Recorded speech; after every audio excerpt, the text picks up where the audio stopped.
सेठ पतलू राम पाजीपुर में रहने वाले अपने कस्बे के बहुत प्रतिष्ठित व्यक्तियों में से एक थे। वह हर एक दीन दुखी की सहायता करते थे, लेकिन अचानक स्थिति उनकी खराब हो गई। तब उन्होंने अपनी पत्नी से कहा कि अब हम लोग के लिए यहाँ कुछ नहीं बचा है। अब देखो अब तो सारा कुछ खत्म हो गया।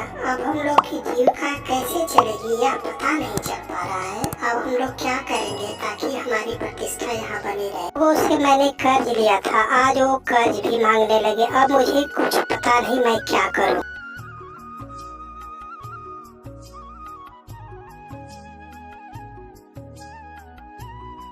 पतलू राम की बात को सुनकर पत्नी अदर सोचती रही। फिर वह अंदर गई और अंदर जाकर के झट से एक बैग लाई, जिसमें उसका सोने का हार पड़ा हुआ था। देखो जी, ये हार मेरा पड़ा हुआ है। इस हार को ले जाओ और मोटू राम की दुकान में ले जाकर इसे बेच लाओ, और जो भी पैसा मिलेगा उससे हम लोग फिर से कोई नया व्यापार करेंगे। इसी में मेरा और तुम्हारा दोनों आदमी की भलाई है। पतलू राम घर से बैग उठाकर चला और रोड पे जाके थोड़ा सोचने लगा, अब क्या करना चाहिए क्या नहीं। फिर वह बोला, चलो देखते हैं क्या करता है मेरा साथी मोटू राम। क्योंकि मोटू राम के पास जाने के बाद यह तो पता चलेगा कि इस हार से हमें कितना आएगा पैसा, जिससे मेरा व्यापार शुरू हो पाएगा या नहीं। यह सोचते हुए वह मोटू राम के दुकान की ओर चल दिया। जाते जाते रास्ते में सोच ही रहा था, मोटू राम अच्छा पैसा देगा या नहीं। आओ आओ पट्टू भाई, बड़ा दिन बाद इधर आना हुआ। कैसे आना हुआ? तुम तो इधर आते नहीं थे, क्या पता कैसे इधर का रास्ता भूल गए। आज तो बड़ा दिन बाद दिखाई दिए हो पट्टू भाई, क्या बात है? हमको मेरा ध्यान आपका नहीं था, क्यों नहीं आते थे मेरे पास? पतलू बोला, अरे भाई, आज का मेरा व्यापार अच्छा नहीं चल रहा है, जिसके चलते मैं थोड़ा परेशान हूँ। मैं तुम्हारे पास कुछ काम से आया हूँ, ताकि मेरा तुम कुछ काम कर दो तो बहुत अच्छी बात होगी। ठीक है, तुम्हें तो इस हार की कीमत चाहिए। मैं समझ गया तुम्हारी स्थिति ठीक नहीं है। ठीक है, मैं देखता हूँ और तब मैं तुम्हें बताता हूँ कि इस हार की कीमत क्या मिलेगी तुम्हें। लगता है कि तुम्हारा हार बहुत ही ठीक ठाक है। देखने के बाद मैं इसका दाम बताता हूँ। अच्छा, मैं देख लेता हूँ, लेकिन लगता है हार देखने के बाद तो यह पता चलता है कि ज्यादा दाम का नहीं, लेकिन मैं तुम्हें इसे 5 लाख रुपया तक दे सकता हूँ। ठीक है, जो मिलता है वही दे दो। मोटू राम सोच रहा था, हार तो बहुत कॉस्टली है, अब थोड़े इसे लौटाना है। हार की वास्तविक कीमत तो 1 करोड़ रुपया है। चलो 5 लाख रुपया में ही बात बढ़ गई। इससे बड़ा बात क्या हो सकता है। चलो मैंने इसे सटा ही दिया ना। पतलू राम रोड पर आकर यह सोचने लगा कि शायद वह हमें कम पैसा तो नहीं दिया, कहीं पत्नी हमें बोलेगी तो नहीं कि आप क्या करके आ गए। इस बेबी से वो बेचारा थोड़ा देर सोचता है, उसके बाद भारी मन से धीरे धीरे वह अपने घर की ओर चल देता है। चलो जो भी होगा देखा जाएगा, मन ही मन बुदबुदा रहा था। इधर पत्नी गेट पर खड़ा होकर पतलू राम का इंतजार कर रही थी। पतलू राम को आते देखकर पत्नी बोली, क्या हुआ, तुमने हार गिरवी रख दिया ना? अब चलो चलते हैं हम लोग शहर, अब वहीं जा कर के बिजनेस करेंगे। यहाँ अब रहने से कोई फायदा नहीं है, यहाँ हम लोग का कुछ नहीं चलेगा। चलो कोई गाड़ी बुलाओ, अब हम लोग चलते हैं शहर की ओर। दोनों टेम्पो पर बैठकर शहर की ओर चल देते हैं। और पतलू राम सोचते रहता है, क्या पता वहाँ जो भी जाएंगे बिजनेस चलेगा नहीं चलेगा, क्या होगा क्या नहीं होगा। यह करते करते वे लोग शहर के गंतव्य स्थान पर पहुँच जाते हैं।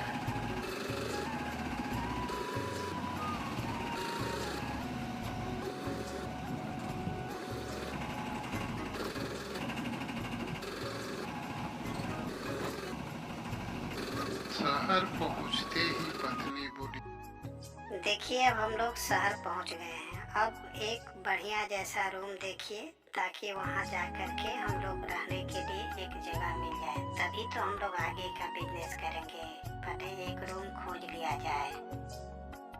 चलो छोटा सा रूम लेना है, बहुत सारा बड़ा रूम तो लेंगे नहीं, क्योंकि इसी में बिजनेस करना है और ये भी देखना है कि किसी तरह से घर परिवार हम लोग का चल जाए।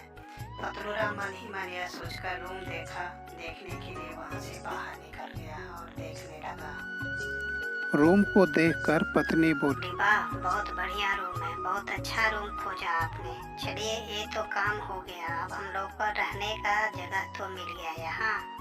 अब यहाँ से हम लोग कोई ना कोई नया व्यापार के बारे में सोच सकते हैं। ठीक है, आज यहीं आराम कर लिया जाए।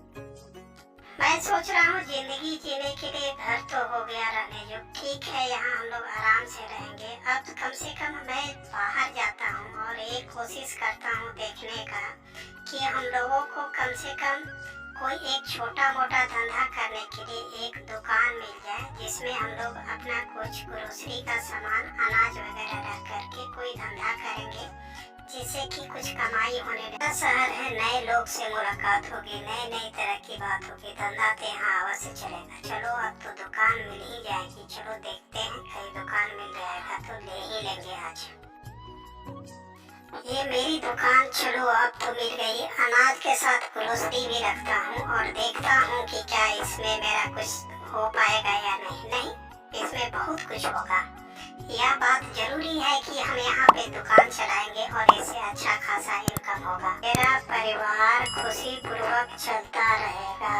दुकान में अचानक एक दिन पतलूराम का एक दोस्त पहुँचा और बोला पतलूराम से, अरे तुम शहर आके दुकान खोल दिया, यहाँ तो दुकान चलेगी, बहुत चलेगी। अरे तुम कब शहर आया? चलो बहुत अच्छी बात है, चलो मैं देखता हूँ। यदि तुम्हें एक हेल्पर की जरूरत होगी मैं तुम्हारे लिए व्यवस्था करता हूँ।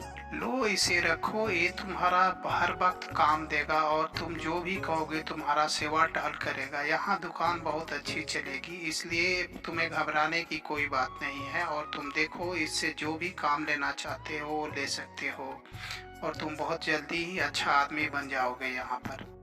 एक दिन दुकान में एक किसान आया और बोला, लो सेठ, तुम औने पौने दाम में किसानों से अनाज लेकर के तुम बड़े आदमी बन गए हो, धनवान बन गए हो, अब तो तुम सेठ हो गए, अब तुम्हें कोई बात की कोई टेंशन नहीं है। ऐसा लगता है कि अब तुम्हारा दिन फिर गया, अब तुम पैसे वाले सेठ हो। तब पतलू बोला, नहीं, मैं तो अपनी मेहनत और मजदूरी करके यहाँ तक पहुँचा हूँ। गलत बात मत बोला करो, हमेशा सही का साथ भगवान देता है। मैं सही किया तब यहाँ तक पहुँचा हूँ। एक दिन पतलूराम अपनी पत्नी से घर में बोला, जो हार हम लोग गिरवी रखे हैं अब उस हार को चलो ले आते हैं, क्योंकि अब तो हम लोग के पास पैसे की कमी नहीं है, इसलिए हम लोग को वहाँ जाना चाहिए और अपना हार छुड़ाना चाहिए। क्या सोचती हो तुम, कुछ बोलो। अब पत्नी बोली, हम लोगों के पास पैसा बहुत आ गया है, अब हम लोग कार से घर जाएंगे, टेम्पू से नहीं, ठीक है? तभी तो लोग समझेंगे कि हम लोग पैसे वाले हो गए हैं। लोगों को दिखाना भी तो है। वैसा ही हम लोग करेंगे जैसा तुम चाहोगी। अब पतलूराम अपनी पत्नी के साथ कार पे बैठा और आराम से घर के लिए निकल गया। चलो अब चलते हैं मोटूराम की दुकान में, देखते हैं कि वह हम लोग का हार देता है या नहीं देता है। यह सोचते हुए अपने कार पे घर के लिए चल दिया। कार से उतरने के बाद पतलूराम बोला कि पहले चलो चलते हैं मोटूराम के पास। मोटूराम कार हार को सुरक्षित रखा है कि नहीं रखा है ये तो पता चलेगा। पहले उसके दुकान में हम लोग चलते हैं और देखते हैं कि वह हमारा हार किस पोजीशन में रखा है। अरे मोटू भाई, हम लोग तो डायरेक्ट शहर से तुम्हारे दुकान आ रहे हैं। जो तुम्हारा पैसा बनता है वो सारे पैसा तुम ले लो और मेरा हार लौटा दो। अरे पटलू भाई, तुम क्या बोल रहे हो? तुम्हारा हार तो चोरी हो गया कुछ दिन पहले, मुझे मालूम ही नहीं था कि तुम अपना हार लेने आ जाओगे। Sorry sorry sorry. तब पतलूराम दुकान से बाहर निकलकर रोड पे सोचने लगा। तब पत्नी बोली, तुम लोगों को दूसरा उपाय करना चाहिए। देखो उसका बच्चा खेल रहा है, उसको पकड़ के ले चलो, वो अवश्य हार दे देगा। तुम ठीक कह रही हो।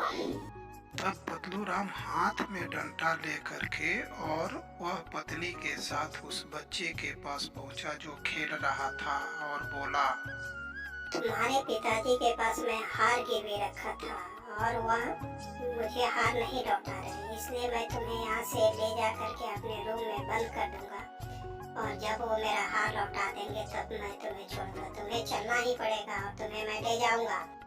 बच्चा पतलू राम के आवाज को सुनकर भारी मन से धीरे धीरे उनके घर की ओर चल दिया और ले जा करके उसे रूम में बंद करने की कोशिश करने लगे और उसे बंद कर दिया गया। मैं सोच रहा था कि ये लोग हमें मारेंगे तो नहीं न, कहीं मुझे कुछ करेंगे तो नहीं न, यह सोच करके वह रूम में चुपचाप खड़ा था। इधर मोटू राम को अपने बेटे के खो जाने की खबर मिली। वह सोचने लगा कौन उसे चुरा कर ले गया। वह अपने नौकर से पूछने लगा, कौन मेरे बच्चे को चुरा के ले गया है? यह तुम लोग जानते हो क्या? बताओ, तुम लोग देखा है क्या? तुम लोग रहते यहाँ हो, काम मेरे यहाँ करते हो, खाते मेरा हो, तो इतना तो तुम लोग को ध्यान रखना चाहिए कि बच्चा गया कहाँ। तुम लोगों को यह चीज पे हमेशा नजर रखनी चाहिए था। इस शहर में तो मेरी किसी से दुश्मनी भी नहीं है और ना कोई ऐसा दुश्मन मेरा है जो कि यहाँ से मेरे बच्चे को उठा के ले जाए। सेठ मोटू राम की यह बात सुन करके नौकर बोला, हाँ मैंने देखा कि सेठ पतलू राम आपके बच्चे को डंडे के इशारे से वहाँ से उठाकर और ले जा रहे थे। उन्होंने उसे अगवा किया है। ठीक है, चलो मैं मोटू राम के घर जाता हूँ और पैर पड़ता हूँ, देखता हूँ वह क्या कहता है। पतलू भाई, मेरे बच्चे को आप क्यों अगवा करके लेके आए हुए हैं? हमसे क्या गलती हो गई ताकि हमारे बच्चे को लेकर आए? हम आपका पैर पड़ता हूँ, मेरे बच्चे को छोड़ दे। तब पतलू बोला, देखो जी, मेरा हार चोरी हो गया तो तुम्हारे बच्चे को बाज उठा के ले गया, मैं क्या करूँ? यह बात सुनकर मोटू राम अपनी पत्नी की ओर देखते हुए बोला, चलो अब चलते हैं हम लोग राजा के पास। महाराज, मेरी शिकायत यह है कि मेरे बच्चे को पतलू राम अपहरण कर लिया है और उसे मारना चाहता है। बताइए मैं क्या करूँ? यह सुनकर राजा साहब थोड़ा देर तक सोचने लगे और बोला, आखिर में तुम्हारा बच्चा या तुम कोई गलत किया होगा तभी पतलू राम ऐसा काम किया। ऐसे तो वह कुछ कर नहीं सकता है, मैं उसके बारे में जानता हूँ, वो भी एक सही आदमी है।